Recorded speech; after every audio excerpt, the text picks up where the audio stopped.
Sono orgoglioso che un torneo così importante, internazionale e soprattutto giovanile venga disputato in Veneto e particolarmente a Treviso. A Treviso torna il tennis che conta, torna il grande tennis mondiale. Dal 7 al 15 giugno l'Eurotennis Club Treviso di Santa Maria del Rovere ospita l'unica tappa italiana del Tennis Europe grado 1, valido per gli under 14.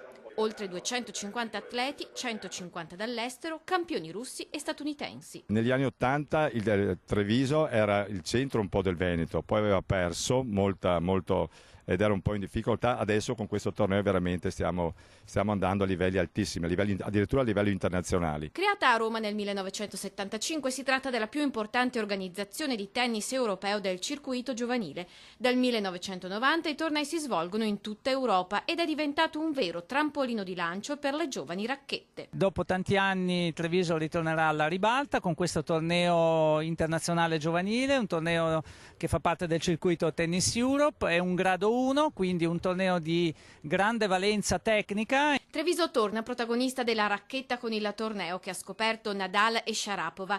Anche quest'anno i nomi noti del tennis juniores prenderanno parte al prestigioso circuito, scopritore di talenti. I primi giocatori del mondo saranno presenti qua a Treviso, sia nel campo femminile che nel campo maschile, quindi ci attendiamo delle partite di alto livello tecnico. Su questi campi ci saranno i ragazzi più forti del mondo, come Under 14, e sicuramente tra qualche anno questi giocatori saranno ai primi posti nel mondo, li vedremo a Roland Garros, li vedremo a Wimbledon, li vedremo nei più grandi tornei al mondo. Così la terra trevigiana torna a colorarsi di rosso.